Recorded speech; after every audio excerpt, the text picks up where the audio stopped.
very much a story about your character. And she is a nurse who works within a system that often feels like it doesn't value her at all. And yet she finds tremendous compassion within herself for all of her patients. Can you speak a little bit about how you approach this character? Yes. Well, what was so inspiring about playing Amy is speaking to Redmayne often.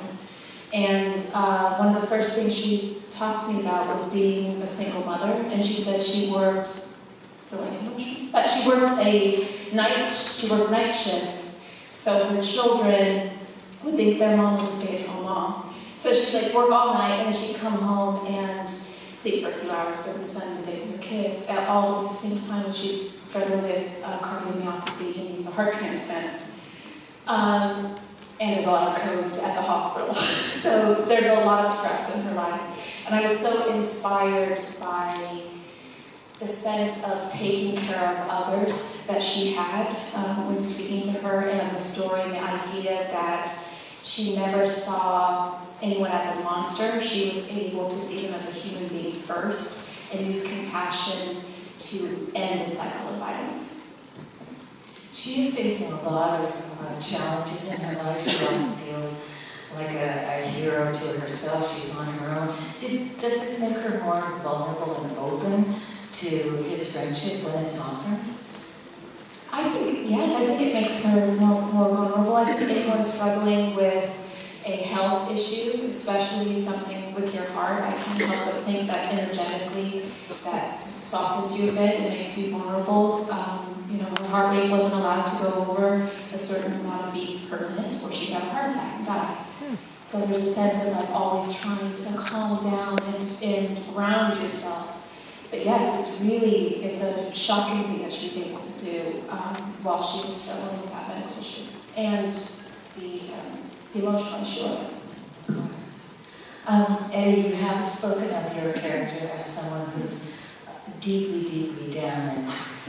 This can be quite meaty material for an actor to explore. Was that part of what drew you to the part? What drew me to the part was, or to the piece, was this story, this script by Christie that I read, based on Charlie's brilliant book, and it seemed to defy definition for me. It was, on the one hand, the story of an extraordinary woman who accomplished things that the systems couldn't. But it was also a story of a broken system. And but at the heart of that was humanity. This man who, without giving much away, but he seemed very empathetic and kind and self-deprecating, and then everything was weaponized. I felt it defied definition, and it was unlike anything in that way.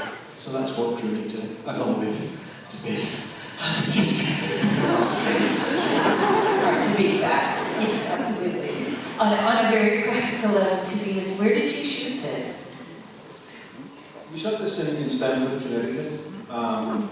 Due to the pandemic, we weren't allowed to shoot in a real hospital. We wanted to, but we couldn't, so we rented a building and built our own hospital there.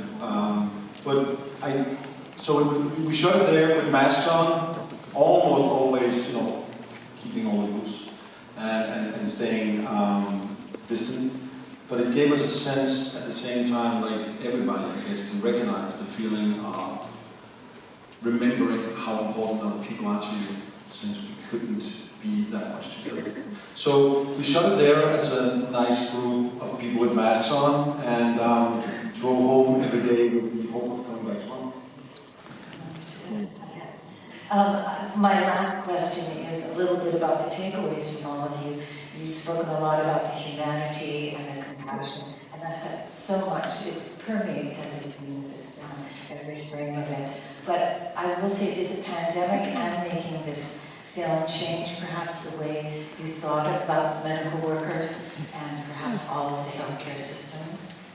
Well, from my point of view, I think that it reminded us of the responsibility we carry, because we are portraying real people's lives, and not only Amy's, but all the healthcare workers out there working at hospitals. And The thing is that even if a system is broken, the people in it is not necessarily, and it reminded us that we have a responsibility to defend everybody there as human beings, and at the same time look critical at the system. I cannot think of a better way for us to end our conversation. That's perfect. Thank you so much.